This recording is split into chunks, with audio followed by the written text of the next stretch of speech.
Bueno, estamos ya de vuelta acá a las 8:45 y pues bueno, vamos a hablar de una propuesta que surge desde la Oficina Nacional de Prevención de la Tortura y tiene que ver con la excarcelación de personas, esto en el contexto de la pandemia del COVID-19. ¿De qué se trata esta propuesta? Para ello vamos a hablar con Otto José Paz Kroll, él es el relator presidente de la Oficina Nacional de Prevención de la Tortura, y más adelante por vía telefónica vamos a tener a la magistrada Delia Dávila de la Corte Suprema de Justicia para hablar acerca de esto, porque hay preocupación en toda América Latina, bueno, en el mundo también, pero América Latina sobre todo por las condiciones de hacinamiento de los reos. Así que nos enlazamos con Otto José Paz para hablar de esta propuesta. Buenas noches. Muy buenas noches, mucho gusto saludarlos y presto siempre a de conocer a la opinión pública el trabajo de la oficina. Licenciado Pascual, ¿cuáles son los elementos centrales de la propuesta que ustedes han hecho y cómo esto puede tener un asidero legal dentro del actual sistema jurídico guatemalteco? Claro, nosotros en el decreto 40/2010, precisamente en el artículo 12, inciso D, nos da la facultad a nosotros como mecanismo nacional de hacer propuestas y observaciones acerca de la legislación vigente. Esto nace precisamente del Pleno de Relatores como oficina, contemplando las recomendaciones internacionales, tanto del Subcomité de Naciones Unidas como el Alto Comisionado Michelle Bachelet, en donde ellos precisamente dan los lineamientos para poder nosotros realizar las recomendaciones necesarias para prevenir la tortura. Nosotros hicimos un planteamiento, no es una iniciativa de ley, hicimos un planteamiento, un proyecto de iniciativa, lo entregamos a la Comisión de Derechos Humanos del Congreso de la República, a la Comisión de Salud y a la Comisión de Gobernación. Lo que nosotros establecíamos en ese proyecto era que se otorgaran medidas sustitutivas a las personas que tenían derecho y a las personas que estaban en cumplimiento de condena, pues que fueran a su domicilio a seguir cumpliendo la pena. Nosotros en el proyecto también establecimos que luego de que el ente encargado levantara la situación de la pandemia, pues que los privados de libertad regresaran al centro a seguir cumpliendo la pena. No fue que nosotros planteáramos, como se ha informado en otros medios, la excarcelación total, era una excarcelación temporal. Ahora bien, licenciado Paz, ¿no daría esto pie a que alguien quisiera fugarse? Mire, nosotros lo establecimos desde el punto de vista con plazos de que el órgano jurisdiccional competente, por ejemplo, las personas cumpliendo condena, que se revisara su domicilio, así como se hace. Los riesgos se corren igual con las medidas sustitutivas. Cuando un juez las otorga, pues también hay peligro de que la persona con medidas sustitutivas se fugue. En este caso, nuestro proyecto establecía que las personas, después de un plazo establecido, regresaran al órgano jurisdiccional competente y a su centro donde estaba cumpliendo la pena.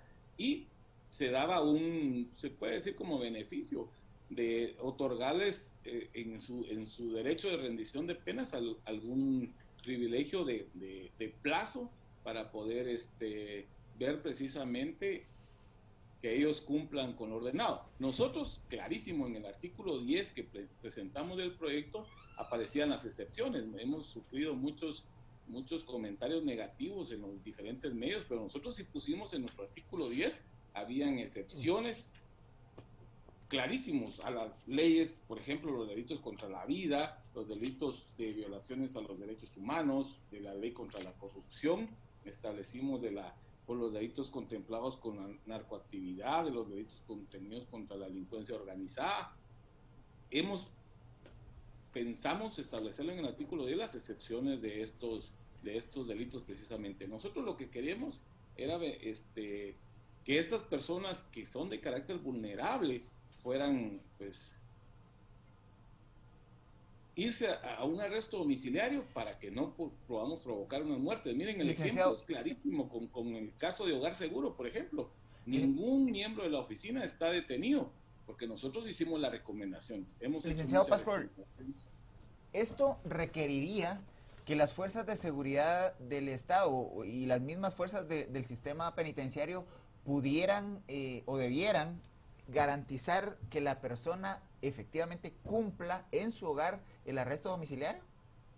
Claro, nosotros lo contemplamos con las fuerzas de seguridad competentes, que en este caso sería la Policía Nacional Civil, pero se otorgan medidas sustitutivas todos los días en los diferentes juzgados, son los riesgos que se corren, pero nosotros establecimos dentro del procedimiento que la persona que no cumpliera con regresar a su centro de cumplimiento de condena, pues se iba a girar la orden de aprehensión inmediatamente, iba a perder el beneficio de esta ley y los beneficios que se establecen en la ley del sistema penitenciario y del régimen, o sea, iba a ser su condena al 100%. Ahora bien, el licenciado Paz, digamos, lo más inmediato que tenemos como ejemplo ahorita es México. Hace 2-3 semanas aprobaron una ley de amnistía para, digamos, liberar un poco el hacinamiento en las cárceles por el tema de la pandemia. Lo que hizo México fue solo aplicable a aquellos que tuviesen condena o estuviesen en privativa de libertad, como se le denomina ya, en casos de delitos menores. Entendemos que el espíritu de lo que ustedes están proponiendo va muy en esa línea, haciendo referencia a ese artículo 10 que usted menciona.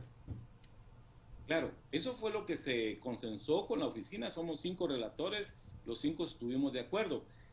Nosotros lo que realmente necesitábamos o era la pretensión de esta propuesta de ley es cumplir con la ley, con la misma, perdone. Tenemos aquí en estos momentos, yo les enseño a ustedes un informe del sistema penitenciario donde 2.121 personas no se les ha otorgado un informe que el equipo multidisciplinario del sistema tiene que dar a los jueces de ejecución. Estas personas ya tienen derecho de iniciar un incidente de rendición.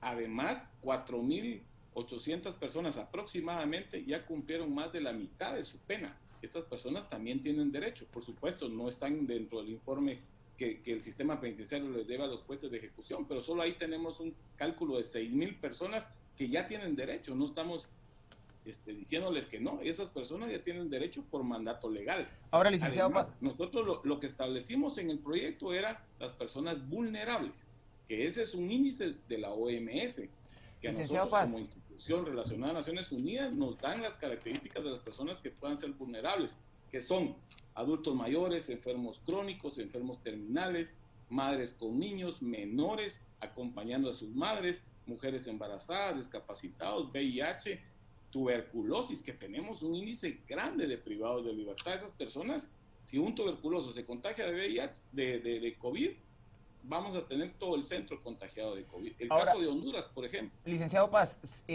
si no se lograra llegar a una aprobación de una iniciativa de ley de esta naturaleza, como encargados de la instancia contra la tortura, ¿cuáles son las medidas alternativas mediante las cuales se puede proteger la salud de los privados de libertad?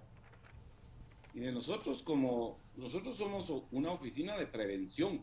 Nosotros estamos tratando precisamente de que esto, en el caso del COVID, no se llegue a una emergencia dentro de los centros penitenciarios. Nosotros estamos haciendo nuestro mayor esfuerzo siguiendo lineamientos internacionales y recomendaciones internacionales. Por ejemplo, en Honduras, tenemos el primer caso de Honduras, el 20 de abril hay una persona fallecida en el Centro Penitenciario Nacional de Ilama, Santa Bárbara. Yo tengo comunicación constante con la relatora de Honduras y ahorita más de 85 privados se les está haciendo las pruebas porque posiblemente ellos vayan a estar infectados. Esto es lo que queremos nosotros prevenir en Guatemala. Y en el caso que usted me hacía la pregunta, pues nosotros vamos a hacer ahorita, primero tratar de que el mecanismo aquí en Guatemala se dé unas alternativas para lograr que ningún COVID llegue a los centros penitenciarios, más sin embargo estamos en comunicación constante con el subcomité de Naciones Unidas, dando los informes y informándoles a ellos realmente de lo que está pasando en Guatemala. El día de hoy precisamente mandé un informe donde Naciones Unidas me pedía a mí que yo les orientara y les indicara el caso de Guatemala, que era lo que estaba pasando precisamente con el COVID, y la competencia que nosotros tenemos aquí en Guatemala, que son todas las personas privadas de su libertad. Eso es lo que nos compete a nosotros, pues informar, porque es un tema preventivo para que Naciones Unidas sepan de la situación aquí en Guatemala. Bueno, pues muchas gracias a el relator presidente de la Oficina Nacional de Prevención de la Tortura, Otto José Paz. Muy buenas noches. Muchas gracias y siempre les agradezco mucho. Bueno, seguimos hablando. Cristian, solo hay que informarle a la audiencia que se acaba de presentar un amparo en la Corte de Constitucionalidad en contra del Congreso por haber rechazado el veto presidencial. Así que, pues bueno, ya hay una primera acción. Guerra jurídica. Guerra jurídica. Esto da pie a lo que se viene en los próximos días, ¿no? Y totalmente la reacción parece lógica, digamos, a partir de una guerra política en donde se impone uno de los dos bandos, lo que queda es la acción jurídica. Pero, insisto, el problema es la incertidumbre que esto genera, Omar. Por supuesto. Bueno, ahí le hemos compartido la noticia de lo que ocurre esta noche en la Corte de Constitucionalidad. Nos enlazamos ahora vía telefónica con la magistrada Delia Dávila de la Corte Suprema de Justicia para seguir ahondando sobre esta propuesta y sobre estas preocupaciones que hay en cuanto a que el COVID-19 no llegue a los centros carcelarios del país. Bienvenida, magistrada, buenas noches. Muy buenas noches a Canal Antigua. Muy buenas noches a Canal Antigua, muy buenas noches Cristian Castillo y Mario Rosales. Un saludo también a toda la teleaudiencia de Canal Antigua y un agradecimiento por esta oportunidad que me dan de informar a la población. Magistrada Dávila, usted ha hecho una propuesta respecto de las personas que han cumplido ya condena y que deberían recuperar su libertad. ¿A qué se atribuye que una persona que cumplió la condena ya establecida no recupera inmediatamente su libertad? ¿Cuáles son los procedimientos que retrasan esta acción, magistrada?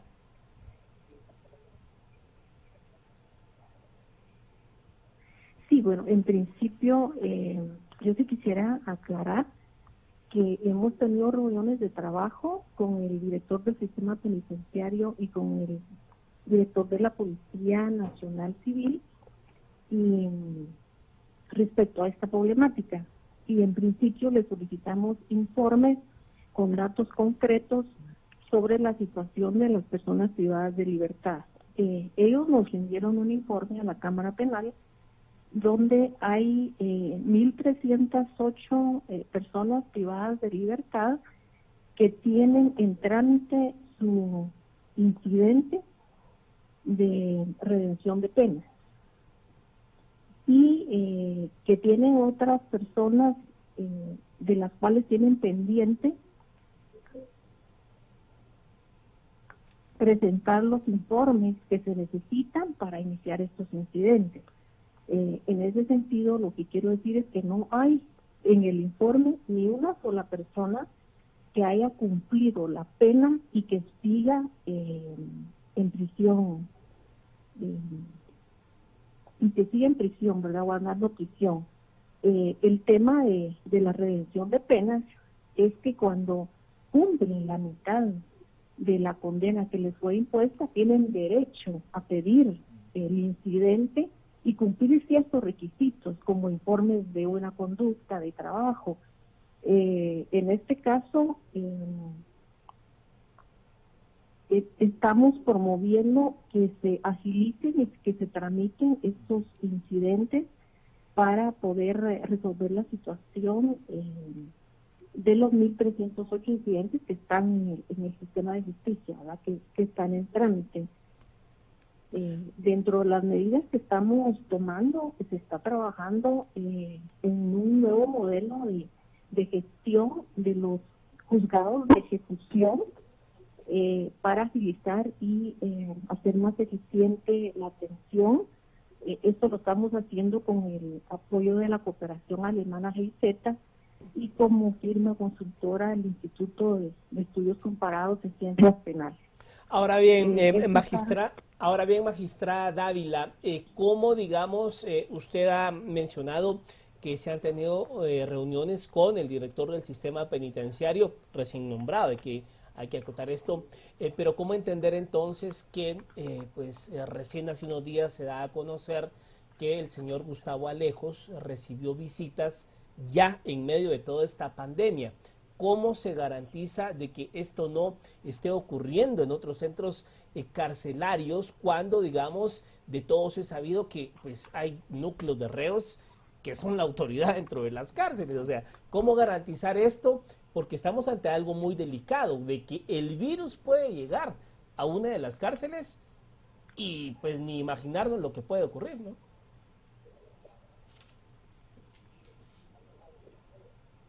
Sí, definitivamente esto que usted menciona es preocupante. Una de las medidas que tomó el director del sistema penitenciario fue emitir una circular mediante la cual prohibió todos los traslados a los órganos jurisdiccionales de toda la República en resguardo de los privados de libertad. Y eso también fue una disposición presidencial, prohibir visitas. Yo tengo conocimiento de que varias juezas y jueces que han ido a realizar visitas y entrevistas a privados de libertad, ellos han dicho incluso que la enfermedad está afuera y que ellos se sienten seguros adentro. De hecho, no ha habido ni un solo caso en esos centros, que están de acuerdo en que no los citen y que no los trasladen a los juzgados porque saben que ahí es donde tienen el riesgo de contagiarse, y que prefieren estar un tiempo sin visitas a poder tener la enfermedad y morir y ya nunca tener relación con su familia. El control de las visitas y del sistema, pues eso escapa al organismo judicial. Pero nosotros sí ya estamos tomando medidas para que los juzgados de ejecución, con las condiciones adecuadas, cumpliendo también las medidas sanitarias, inician ya sus trabajos normalmente para atender las diligencias, y también estamos trabajando en unos sistemas electrónicos, tratando de digitalizar los expedientes para hacer más fácil la consulta y el desarrollo de las audiencias.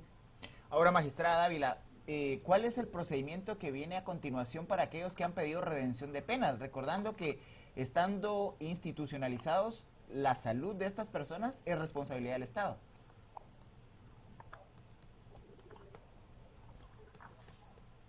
Sí, definitivamente. La Corte Suprema de Justicia también otorgó un amparo donde ordena al sistema penitenciario implementar los protocolos de actuación en favor de los privados de libertad de los distintos centros de detención, que también que les provean los productos de aseo, alimentación, servicios médicos inmediatos, agua potable, con el fin de protegerlos de la pandemia y tomar todas las medidas indispensables para evitar el contagio y la propagación.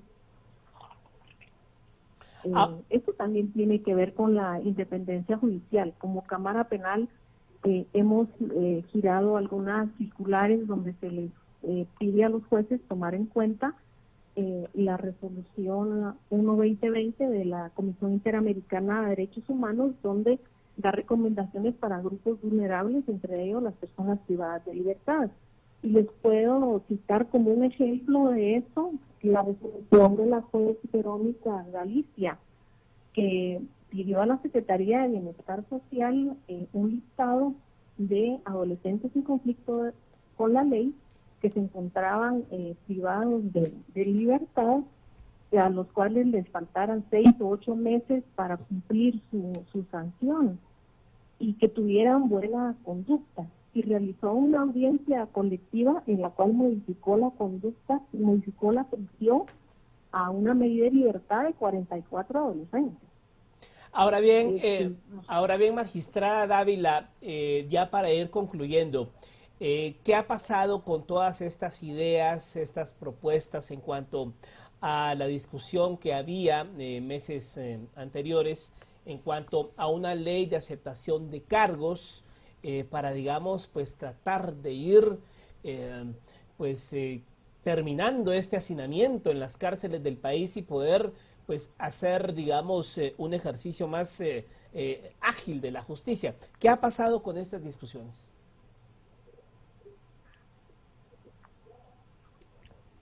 Bueno, eso se quedó en el Congreso porque le hicieron modificaciones al proyecto que fue presentado originalmente por la Corte Suprema de Justicia y está ahí estancado en el Congreso. Pero otro tema importante que permitiría una libertad en lugar de la prisión sería el control telemático.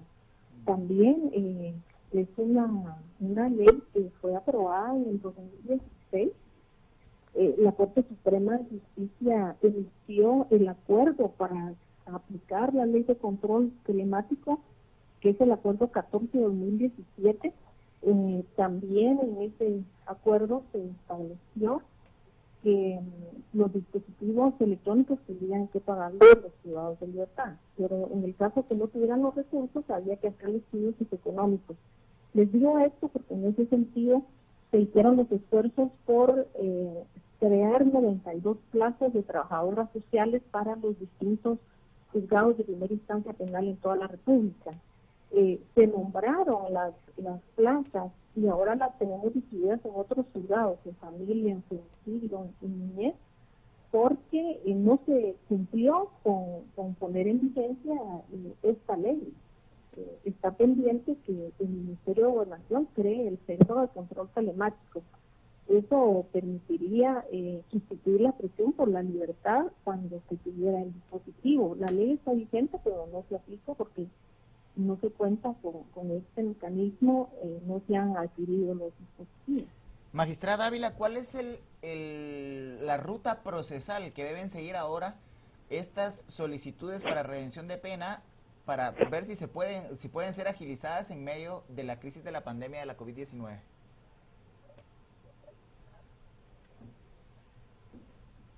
Sí, nosotros ya con el listado que nos proporcionó el sistema penitenciario, donde están los nombres de las personas, vamos a trasladarlo a los juzgados de ejecución para que verifiquen la situación de cada expediente y se programen las audiencias para poder resolver la situación de estas personas que son más de 1,000, ¿verdad? Son 1,308.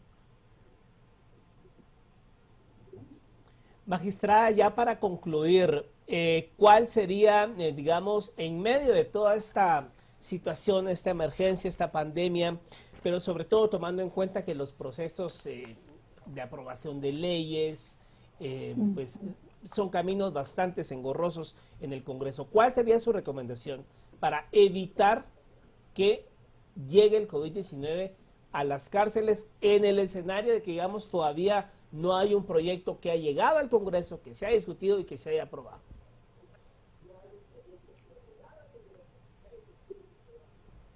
Bueno, el Congreso efectivamente puede hacer una ley, pero adecuada a las necesidades. Por ejemplo, en Colombia hicieron un decreto ley para atender la pandemia de los privados de libertad. En ese sentido, otorgó un beneficio como prisión domiciliar transitoria. Se las dieron por 6 meses, solo para delitos menos graves y para personas que ya tuvieran incumplimiento de condena más del 50%. Y luego de terminar los 6 meses, tendrían que presentarse nuevamente a los centros donde estuvieron guardando prisión. Eso yo creo que podría ser bien analizado, pero no como una ley de amnistía, que todos los de 60 se vayan para su casa, que todos los enfermos se vayan para su casa. Yo vi algunas declaraciones de algunos jueces en defensa de la independencia judicial que dijeron que un asesino que tuviera una condena de 50 años no lo iban por la pandemia a decirle váyase a su casa.